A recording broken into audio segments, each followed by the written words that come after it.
Glory glory అని కొడుతుంటారు. Glory glory అని కొట్టడం కాదు, నిజంగా నువ్వు ఆత్మను పొందుకొని ఉంటే నీ నోరు ముయ్యటం ఎవడి వల్ల కాదు. ఆపినా సరే ఆగను. నువ్వు నీ తోటి స్టూడెంట్స్కి నువ్వు ఆయన గురించి మాట్లాడకుండా ఉండలేవు. నువ్వు జాబ్ చేసే దగ్గర తోటి కొలీగ్స్కి ఆయన గురించి మాట్లాడకుండా ఉండలేవు. నువ్వు కంపెనీలో జాబ్ చేసే దగ్గర నీ తోటి కార్మికులతో ఆయన గురించి మాట్లాడకుండా ఉండలేవు. ఆఖరికి నువ్వు పొలం పనికి వెళ్ళి ఆ పత్తి కూలిగా మిరపజీవనకు పోయినా సరే ఆ తోటి రైతులతో మాట్లాడకుండా నువ్వు ఉండలేవు. నీ వల్ల కాదు.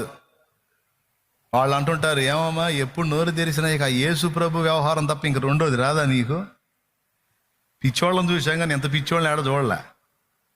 ఇంకొక మాట ఏదన్నా మాట్లాడతావేమంటే ఎప్పుడన్నా చూడ యేసు ప్రభు యేసు ప్రభు యేసు ప్రభు యేసు.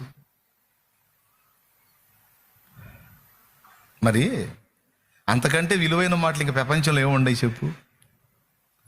అంతకంటే శ్రేష్టమైన మాటలు ప్రపంచంలో ఇంకేమున్నాయి చెప్పు? పరిశుద్ధుల లక్షణం ఇది.